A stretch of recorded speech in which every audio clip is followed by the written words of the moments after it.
everyone tells you to quit your job, right? Burn the boats, bet on yourself, go all in, And I really admire people who do that. But I've realized that really that's not my path. And I want to really dive into why I'm choosing to build my business slowly and why I'm not quitting my side gig yet. I'm Rachel, and I have fun doing so many things, like playing, singing, dancing, painting, filming, and many more. Cause I'm a Mosaic soul, I'm proud to be me, being bold, divine, and free. And one of the first things that I realized is that it's really powerful to really know yourself. Knowing yourself is success, right? Self-awareness really changes everything. And knowing your nervous system, knowing the type of nervous system you have, your own personality, your quirks, knowing your capacity, right? And I want to talk about stop building your business around someone else's life and someone else's capacity. So the first reason why I'm choosing to build my business slowly and I'm not planning on quitting my side gig anytime soon is because I really know myself. I know my capacity and I know my nervous system and how I work. I know what, I'm able to do personally, and I know that stress kills, and I'm not trying to build my business and build my dream life in a stressful manner.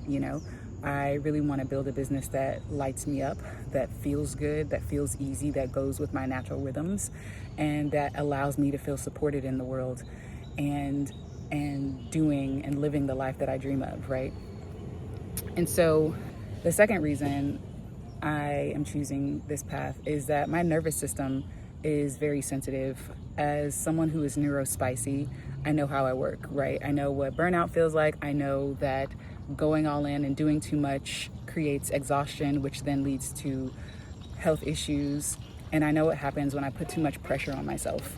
And what ends up happening is that I end up stressing myself out so much that my dream life starts to destroy my health in the process. And I don't want to be that person. There's been so many times, even when I was in sort of the corporate world. I've never been in I was in the government world when I used to work at a university.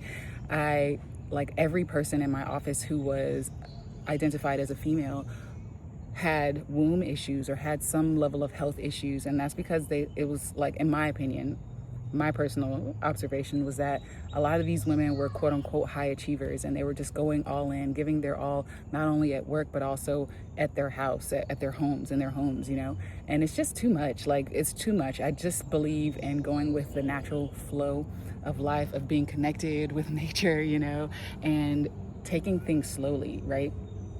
And I don't believe in building something that's going to make me feel like I'm going from one prison to another, you know what I mean? And so my nervous system is very, very sensitive to that. As I've gotten older, it's been very, very clear on what I can and can't handle.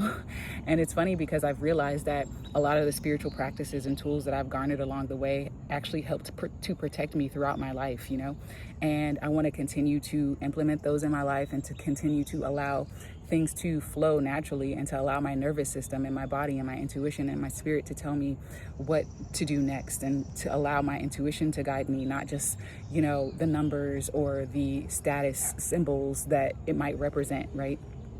I want the dream life to feel like a dream, to feel like joy, to feel like love, and you only can do that when your nervous system is calm in this state of parasympathetic rest, and balance, right? Rather than being in fight or flight or freeze, And the third reason why I'm choosing this path is because my side gig, Lyft, for now, is funding my dreams, right? And so instead of saying,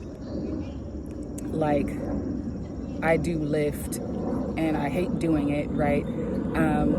It's this thing that I have to do. I see it as this sort of funding source, right?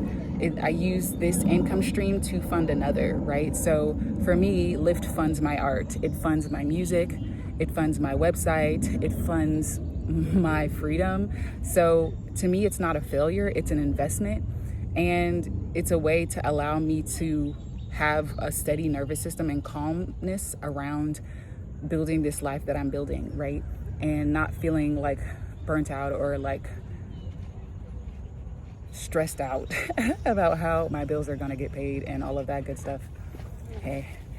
And so it really is like, I see it as sort of, I'm being my own private investor into my business, right? So the way that choosing to go slowly instead of like burning the boats for me is all about recognizing that I can source my own dreams. I can fund my own dreams, of course, with the help of others and my supporters, my fans, my clients and customers and things of that nature. But everything takes time. Everything is sort of like an ecosystem, which is the next reason why I plan on going slow, which is basically,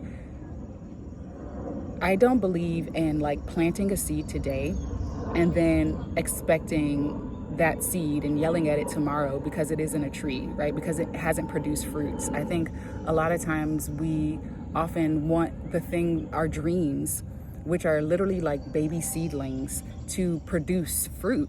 And it's really, that's not how nature works, right? Like me having growing potatoes over the past couple of weeks and stuff like that, everything takes time, right? And so when you understand that every ecosystem needs mature plants to fuel that ecosystem, you don't expect a seedling to produce fruits, you know, in just the span of a couple of weeks, right? So mature trees nourish seedlings, and existing income nourishes new dreams is the way that I see it, right? So in my ideology, or in the way that I operate, everything's an ecosystem. So I'm allowing my business to root before asking it to feed me, right? And when you start to understand that there's this ecosystem, right? Like if I had a garden, right? And I'm like planting this new garden, which is part of one of my dreams is to have like my own garden and be able to live off my garden. I'm not gonna like buy the piece of land and then plant all my seeds and then like come back tomorrow and be like, okay, where's the fruit? And be like, well, God, I'm gonna have to starve. No, I'm gonna go to the grocery store, stock my fridge and let nature do its thing and let the food in my fridge nourish me until I can start being able to eat and feed from my garden, right? And so that's the same way that I see my business. I don't see it as this thing that I have to make happen in order to be free. It's like the freedom is already here, and I'm choosing that freedom by being in communion with my soul, with myself, with the trees, with the birds, you know, with the sun, and being at peace and knowing that the ecosystem will nourish me as long as I don't like cut off my access to the mature trees that are already stable in my life. You know what I mean? And so another reason why I'm choosing to go this route is that pressure kills creativity, right? Creativity really thrives in spaciousness, you know, and fear creates this survival mechanism, this survival mode. And survival mode like makes it harder to create. And I don't like living in a survival mode, right? If you have to worry about how you're going to pay your rent, or I don't want to be worrying about how am I going to pay my light bill or my car insurance or my student loans and stuff like that. I don't have to worry about, you know, how am I going to be able to make payments on this thing that I'm investing in, or how am I going to be able to buy canvases, you know, because I had a low sales month. It's like, I don't want to put that pressure, like I said, you know. And so for me, like, understanding that pressure creates an unnecessary survival mode in you, it doesn't allow you to like really enjoy the making of it, right? And so it's like when every painting or every song or every performance has to pay rent, or, you know, your car insurance or something, it stops being art, right? And I don't really want my creativity to feel restricted, and I don't want to end up having to resent my creativity, you know, feeling like, oh, I have to make sure I you know, do this. And then if I don't do this and I put it out there, I'm like, okay, God, nobody liked it. And then I'm like, freak, I'm a failure, you know? And it's like, that's just, it's too much pressure, and it stifles off your creativity, which to me is like channeling from source, channeling from the divine. And I don't want to put that pressure on it. Another reason is that I'm redefining success, right? Success isn't quitting your job overnight, going viral, or like making 6 figures in 6 months, right? Success is like waking up excited, making meaningful work, right? Staying healthy, enjoying your life, right? Creating consistently, becoming who you came here to be. That for me is what success feels like. It doesn't feel like, oh, she put out her new song and now it's gone viral, and now, you know, there's nothing wrong with that, but it's like, if you build a house on sand or without a good strong foundation, oftentimes it breeds resentment and breeds contentment, because you're not ready. The ecosystem isn't ready to house your dreams, right? And so to me, my business isn't like just one offer, which is the next reason why I'm choosing this route. It's an ecosystem. So like my music, my paintings, my membership, my workshops, my quest, right? YouTube, possibly getting into licensing down the road, prints, eventual other things that I want to create, films, and, you know, other ideas that books and stuff like that. Like all of these, each of these offers and income ideas are different plants, like different seedlings that I'm producing, right? And some produce fruit sooner than others, right? Some take years and some takes just a few months, but all of them belong, right? Like if I look at my own life, right? Just even in how I've experienced life, like I've just now only launched my art business since February of this year. And it started, I kind of pre-launched it before then because I've sold art before, but I didn't really start taking myself seriously as a visual artist until earlier this year when I launched my own Shopify store and stuff like that. But before then, did someone kill that goose? Oh no. I'm like, why is that goose not moving? I think somebody ran over the goose. That makes me sad. Why are people so evil? Oh my God. That just really makes me sad. I'm like out here in nature and like there's all these geese like, you know, traveling together, and there's like one that got ran over. Somebody hit the damn goose. Oh my God. Anyways, people are just so impatient. You know what I mean? You can't just wait for the geese to cross the fucking road. Like you're in their habitat. Like, it makes me sad. Anyways. Hold on, I have to come back.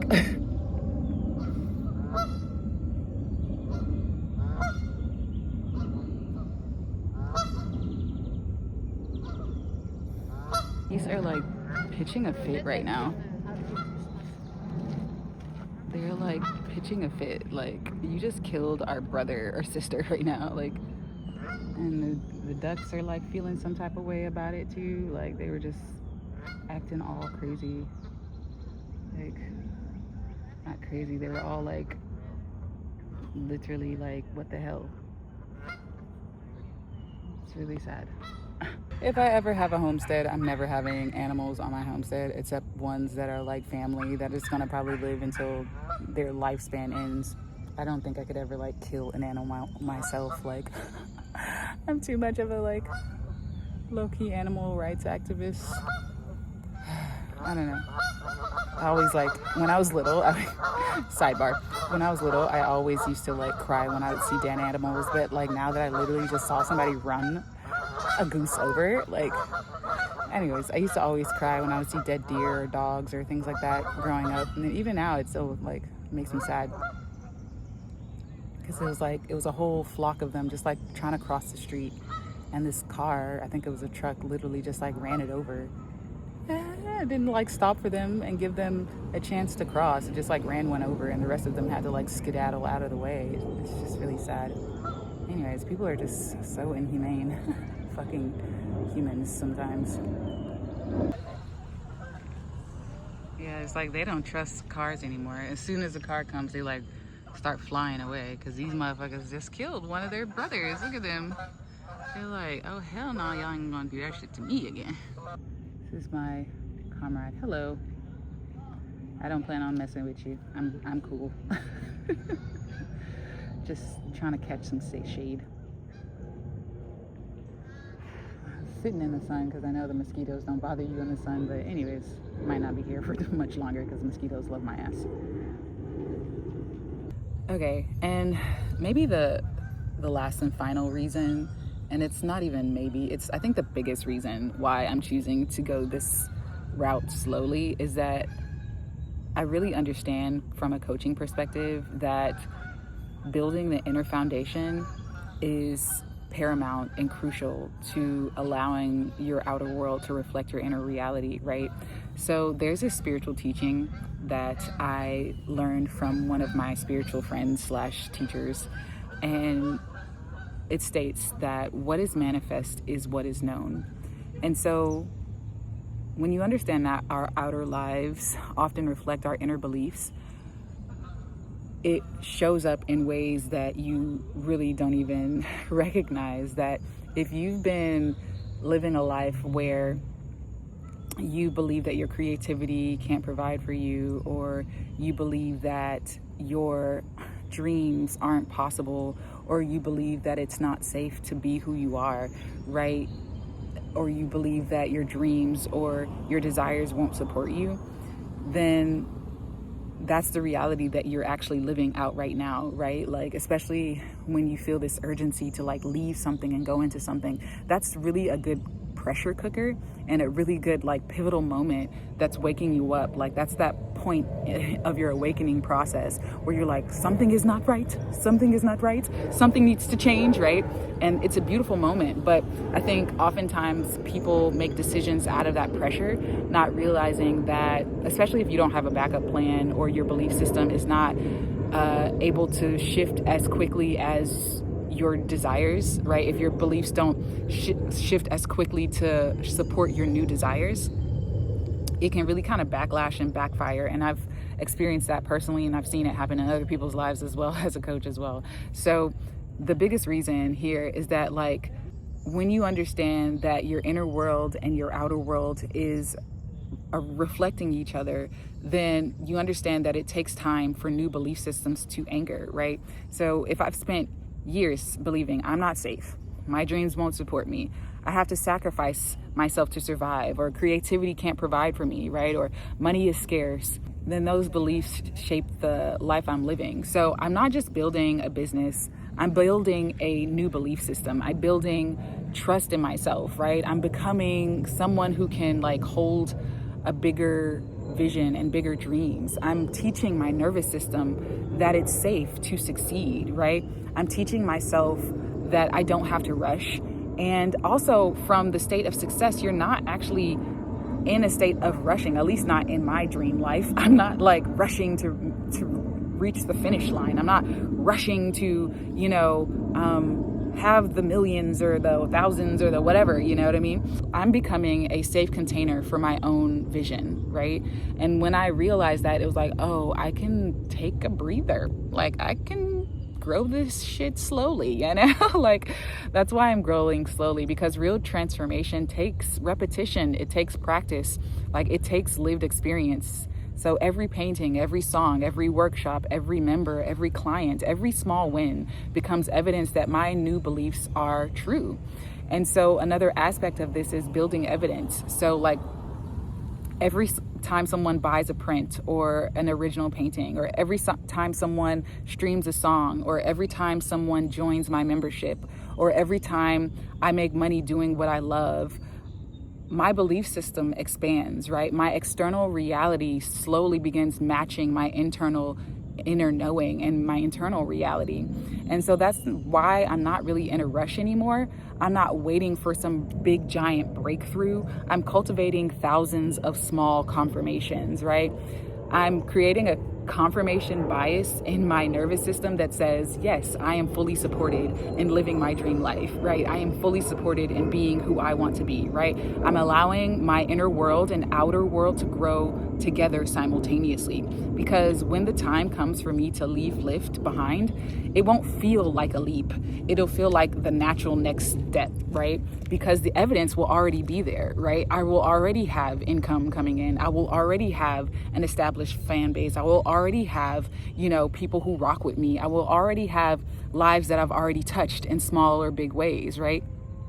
And when you understand that you are the container for everything that you desire, there is no sense of rushing, right? Even if, I think a lot of it too is I've let go of the feeling behind narrative that I used to have, right? Of feeling like I was, behind in life. I let that go. And that also helped to lessen the sense of rushing, or the sense of I have to do this now, because when you're in this state of scarcity or lack or fear, like, you tend to make decisions out of a place of fear.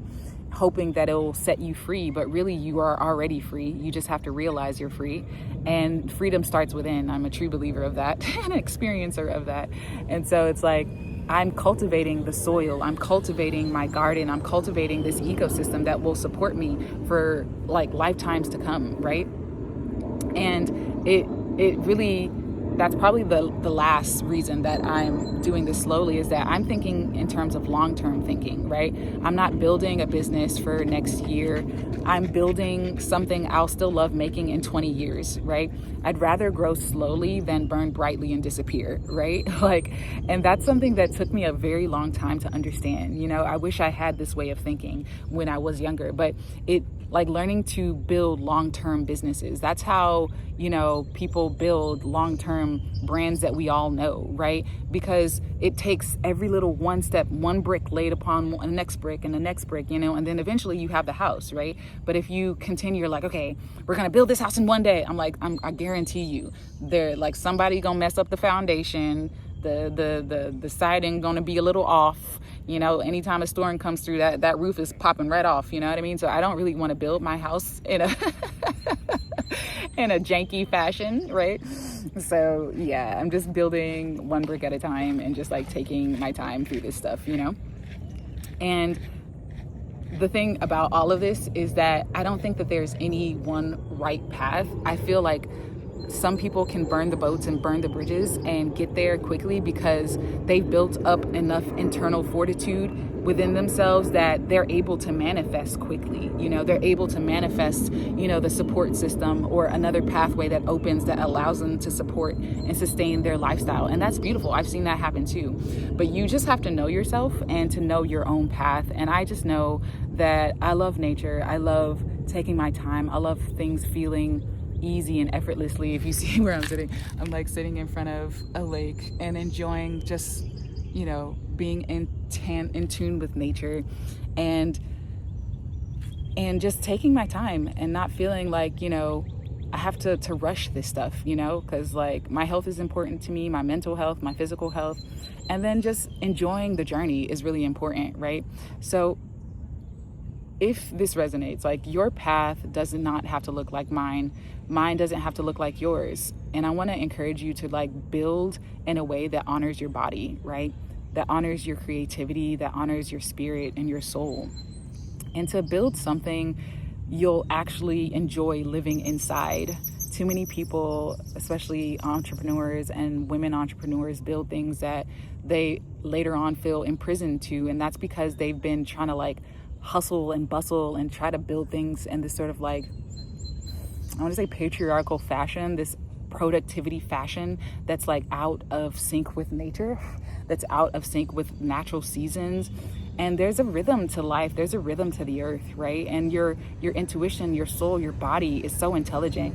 And I'm not one to ignore my body because I've experienced the sunk cost of doing things like that in the past, and I'm not willing to sacrifice my health in order to achieve anything anymore, right?